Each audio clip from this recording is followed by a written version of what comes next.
দাম্পত্য জীবনে যদি সুখী হতে চান, বুকে জমে থাকা সকল ভালোবাসাকে জমিয়ে রাখুন, কোথাও খরচ করবেন না।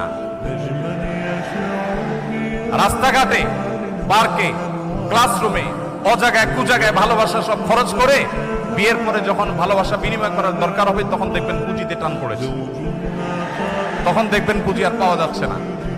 ঠিক ঠিক না বলে হারাম রিলেশনকে না বলতে শিখুন। সৎসাহস আছে তো ইনশাআল্লাহ? কোন কোন যুবক হারাম রিলেশন থেকে বেরিয়ে আসার প্রতিজ্ঞা করবেন? হাত তুলে দেখানোর সৎসাহস আছে? তার মানে সবারই হারাম রিলেশন আছে অলমোস্ট। আল্লাহ তাআলা আমাদের সবার যৌবনকে সকল কালিমা থেকে হেফাজত রাখার তৌফিক দান করুন। সুন্দরী নারী দেখে তাকিও না, জান্নাতের হুরপরীরা তোমাদের অপেক্ষায় আছে।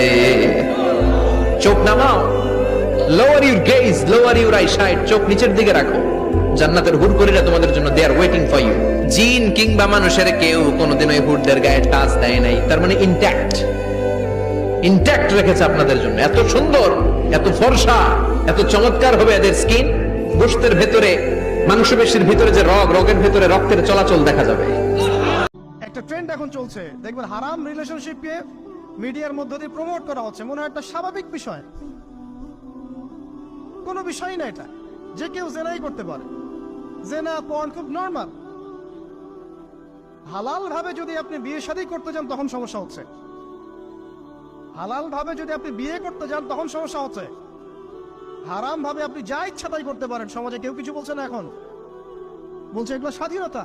সুবহানাল্লাহ, কোন স্বাধীনতা? স্বাধীনতা বলে কোনো শব্দ নাই মহাবিশ্বে। এই পুরো বিশ্বের সমস্ত মানুষ আল্লাহর অধীনে পরাধীন।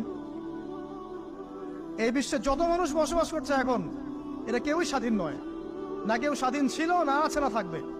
সবাই আল্লাহ পাকের দাসত্বের অধীনে পরাধীন। যে সমস্ত ছেলেরা সমবয়সী কোনো মেয়ের সাথে প্রেম আছে, সম্পর্ক আছে, ছেড়ে দাও ভাই, সুখ দেবে না। হারাম ভাবে যে তোমার সাথে সম্পর্ক করে, মনে রাখো তুমি যদি তার বিয়েও করো, সে আরেকজনের সাথে সম্পর্ক। একটা তো অভ্যাস খারাপ আগে, বোঝেন না কথাটা? এবারে তো এই লাইনে ফুরা, বুঝেন নাই? এজন তোমার বেলায় ফাঁকি দিতে পারছে, তো তোমার থুইও আরেকবার কাছে।